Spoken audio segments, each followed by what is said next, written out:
Hello everyone and welcome back to my channel. Sunday నేను మా ఆయన ఇద్దరం కలిసి శ్రీ పోతులూరి వీరబ్రహ్మంగారి మఠానికి బైక్లో వెళ్ళాము. మన పులివెందుల నుంచి అయితే 110 కిలోమీటర్ల దాకా ఉంటుంది. దాదాపు 2.5 గంటలు పట్టింది. అదే మైదుకూరు నుంచి అయితే 25 కిలోమీటర్లు అండ్ కడప నుంచి అయితే 62 కిలోమీటర్లు అలా ఉంటుంది. మఠానికి కడప రైల్వే స్టేషన్ నుంచి అండ్ ఎయిర్పోర్ట్ నుంచి కూడా ట్రాన్స్పోర్ట్ అంతా కన్వీనియంట్గానే ఉంటుంది. అదే కడప నుంచి మైదుకూరు మీదుగా ఒక 60 కిలోమీటర్లు అలా ప్రయాణిస్తే స్వామివారి మఠం అయితే వస్తుంది. చుట్టూ పచ్చని చెట్ల మధ్య కొండల నడుమ ఎంతో ఆహ్లాదకరంగా అద్భుతంగా ఉంటుంది ఈ ప్రాంతము. ఫైనల్గా మఠానికి అయితే రీచ్ అయ్యాము. 17వ శతాబ్దంలో ఈ ప్రాంతాన్ని కందిమల్లయ్యపల్లి అని పిలిచేవారు. వీరబ్రహ్మంగారు సజీవ సమాధి అయ్యాక కాలక్రమేణా ఈ ప్రాంతము బ్రహ్మంగారి మఠం అయ్యింది.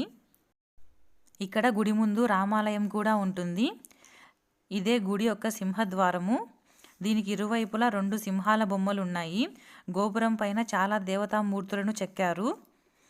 ఈ రామాలయం పక్కనే రథం కూడా ఉంటుంది.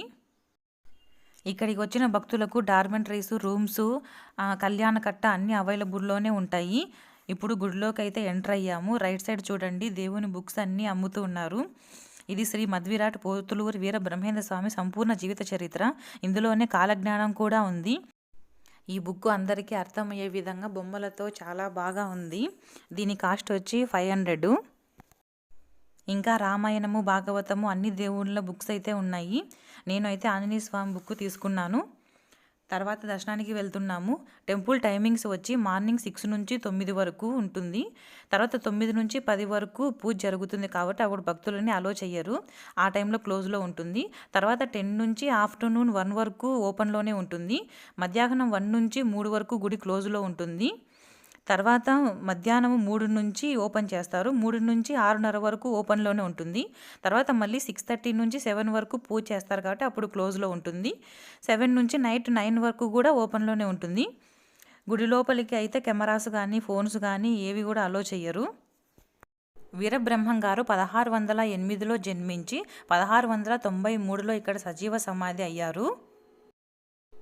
ఇక్కడ మనుషులందరూ నిల్చొని ఉన్నారు కదండి, ఇక్కడే వీరబ్రహ్మంగారు సజీవ సమాధి అయ్యారు.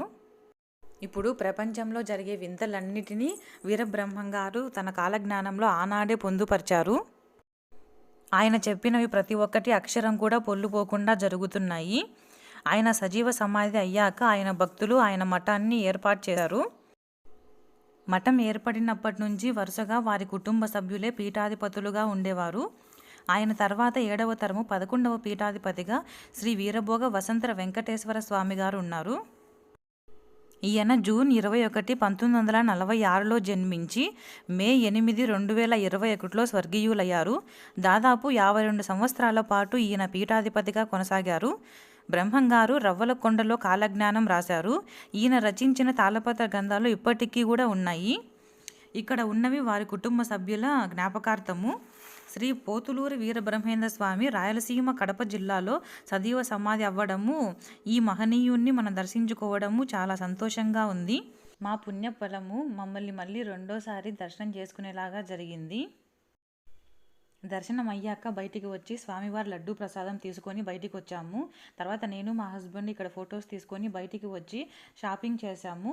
దారాలు, విభూది, అగరబత్తీలు పెట్టే ప్లేటు, కొన్ని పూజ సామాన్లు, ఇలా చిన్న చిన్నవన్నీ కొన్నాను. నేను ఎక్కడికి గుళ్ళకు వచ్చినా కూడా ఇలాంటివి ఏదో చిన్న వస్తువు అయినా సరే ఇంటికి తీసుకెళ్తాను గుర్తు కోసం. ఇంకా ఈవినింగ్ 4 అయింది, రిటర్న్ బయలుదేరాము. మైదుగూరు నుంచి కొంచెం వర్షం స్టార్ట్ అయింది. ప్రొద్దుటూరుకు వచ్చేసరికి ఫుల్ వర్షం పడుతుంది. బైకుని రోడ్డు పక్కన టీ షాప్ దగ్గర ఆపి వర్షం తగ్గేదాకా అక్కడే ఉన్నాము. ఆల్రెడీ మేము ఫుల్గా ప్రిపేర్ అయ్యే వెళ్ళాము. రెయిన్ కోటు, హెల్మెట్ అన్నీ తీసుకొని వెళ్ళాము కాబట్టి 1 గంట తర్వాత కొంచెం తగ్గాక స్టార్ట్ అయ్యాము. ఆ వీరబ్రహ్మంగారి ఆశీస్సులతో ఇంటికి 7:30 కల్లా క్షేమంగా చేరుకున్నాము.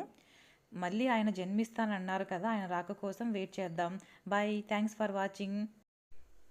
Please do subscribe for more vlogs and updates.